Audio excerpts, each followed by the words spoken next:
Сәлеметсіздер ме, құрметті әріптестер, апайлар, сіздерге Камтазия студиясында қалай жұмыс жасау керектігі туралы айтып кетейін. Енді сіздер кешеден бері Hand Animation мен сосын Renderforce-пен жұмыс жасадыңыздар. Сол видеоларыңызды сіз мына жерде Import Media дегенді басу арқылы қажетті видеоңызды осы жерге әкеліп қоясыз. Мысалы, қажетті кез келген видеоңызды, кез келген суретіңізді Import Media'ны басу арқылы таңдап, сосын осы жерге әкеліп қоясыздар. Яғни енді мен қазір сіздерге Renderforce'да жасаған бейне роликті қалай қазақша шрифтімен өңдеуге болады, сол туралы айтып кеткім келеді. Ол үшін біздер бірінші жолға, мысалы, мына жерде барлығы мына бірінші дорожка, екінші, үшінші дорожка, яғни бірінші дорожкаге біз өзіміздің, мысалы, бірінші дорожкаге біз мына өзіміздің жасаған видеомызды әкеліп қоямыз. Бірінші дорожкаге осы жерге видеоны әкеліп қоямыз.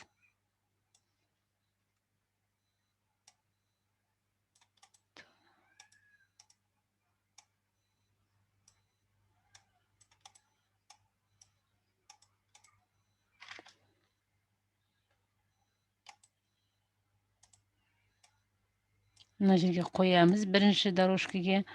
Және бұның форматын үлкейтеміз тартып жан-жағынан, яғни біздің жасаған видеомызды үлкейтіп қоямыз. Үлкейтіп қойып болғаннан кейін кеше сіздерге айттық. Яғни бұл видеоның оң жақ төменгі жағында Renderforce деген сайттың аты тұрады. Оны жасыру үшін біздер осылай етіп Камтазияда өзіңіздің телефон номеріңіз, немесе электронный почтаңызды, немесе өзіңіздің аты жөніңізді жазып қоюға болады. Ол үшін бізге Clouds мына жерде, яғни мына облака сияқты болып тұрады. Сол жерден мына бір нені таңдайсыз. Осыны таңдау арқылы, осыны таңдап аласыз. Таңдап алғаннан кейін, яғни мына жерге жазасыз. Яғни осы жерге сіз өзіңіздің, мысалы, телефон номеріңізді осын жазасыз. Ол бастапқыда мынадай өте кішкентай болып тұрады. Жазған кезде кішкентай болып тұрады. Бұл жазған, яғни сіздің видеоңыз жүрген кезде осы жерден ғана аяқталып қалады. Ал енді сіздің видеоңыздың соңына дейін бірге біту үшін мына екінші дорожканы былай етіп кішкене созыңқырайсыз. Енді қарайық. Бізде бастапқыда видеомызда ешқандай жазу болмады. Мысалы, мына жерде бізде жазу болмады. Ол жазуды біздер қазір жаздық. Яғни ол үшін не істейміз? Мынаның барлығын өшіріп тастайын мен. Мысалы, мына видеоны қайтып басынан бастап тыңдап көрейік мына. Енді қараңыз. Мына жерде қалам жазылып жатыр, бірақ ешқандай жазу жазылған жоқ. Сіз осы бір нүктені басып отырып, және мына жердегі үлкен ұзын сызықты, көлденең тігінен тұрған сызықты қарайсыз. Осы екеуі қаламның, яғни жылдамдығын білдіреді. Қалам арқылы сіз реттеп отырасыз. Мына түймешені басу арқылы былай жылжытып. Енді қарайық, осы жерге сіз нені курсивті, яғни мышканы қойып, Т деген әріпті басқан кезде, мына жерге осындай Т деген кішкене ғана жазу пайда болады. Сіз осы жерге енді өзіңіздің сөзіңізді жазасыз. Мысалы, сәлем достар. Жаздыңыз да? Сәлем достар. Енді сіз бұны үлкейтуге болады. Үлкейтесіз. Енді қарайық. Сәлем достар жазылды. Енді мына жерде біз точка қойып кеттік. Бұл точканы жасыру үшін, мысалы, әріптің немесе тыныс белгінің артына былай жасырып қоюға болады. Келесі жолға өтеміз. Енді бұл жерде сурет салынды, енді жазу шығу керек. Жазу бізде басталып кетті. Ол үшін қаламды былай мына түймешемен келтіреміз. Сосын Т әрпін, яғни Т әрпін тағы да басамыз. Мына жерге Т әрпін басқан кезде мынадай жазу шығады. Біз бұл жерге де, яғни сөз жазамыз тағы да.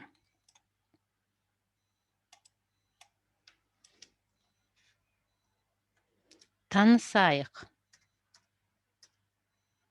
Танысайық.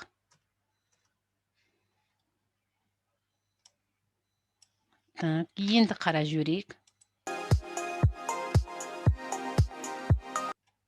Жазу аяқталып кетті. Оны да біз не істейміз? Реттеп қараймыз. Қай жерден бітіп кетті біздің жазуымыз? Мына жерден аяқталды. Ендеше мына Т дегенді де солай келтіреміз. Жаймен. Енді кішкене басынан бастап тағы қарай жіберейік.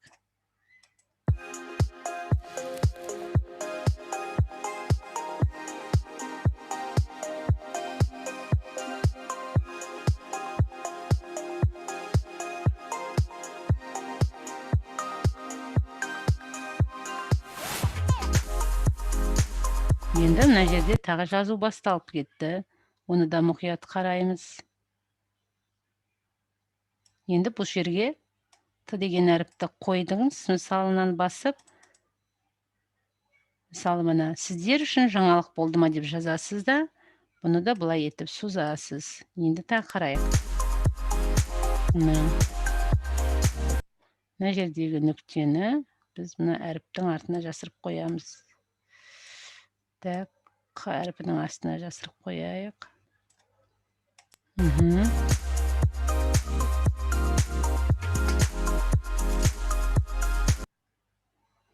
Енді қара жіберейік. Мына жерде, яғни екі жазу тұр. Сондықтан мына бірінші жазу Камтазияның мүмкіндіктері дегенді білдіреді. Екінші дорожка үстің 4-те тұрған сөз, бұл мына жердегі үйреніп ал деген жазу.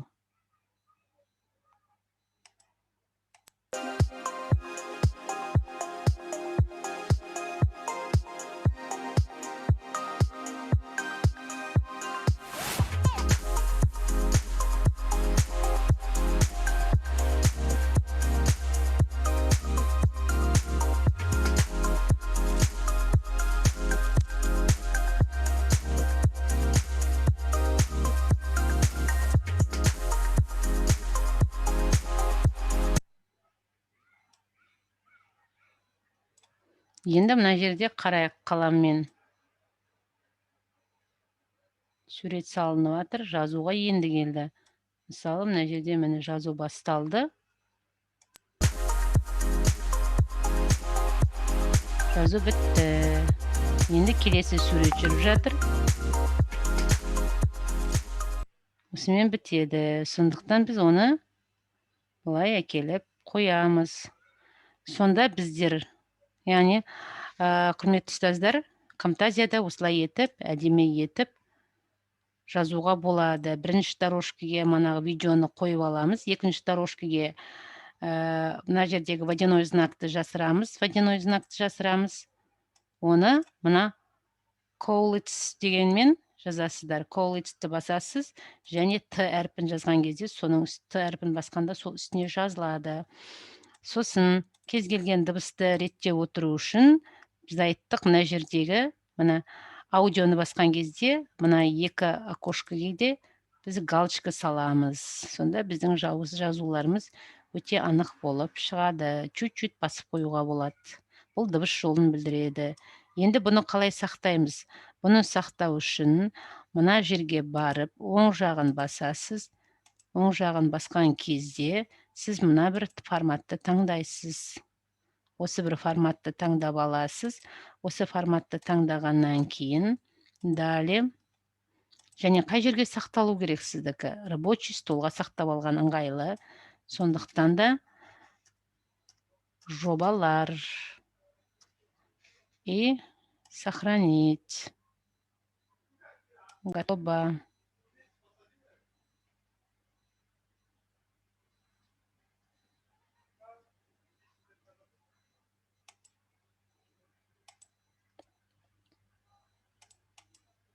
Бұл процесс осылай жүреді, жүріп жатыр да. Мына жерде мына рабочий столда мен сақтаған проекттердің аттары тұр. Кейін оны сіз өзіңіз кез келген жерге қойып қоюға болады. Мына жерде мына төменде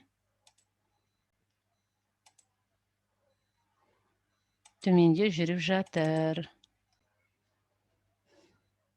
Осылай етіп сіз әдемі етіп сақтап алуыңызға болады.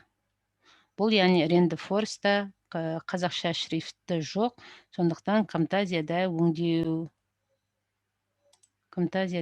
дегенді білдіреді.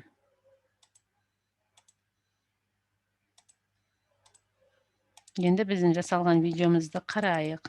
Міне. Осылай жазылып жатыр. Көп рахмет сіздерге.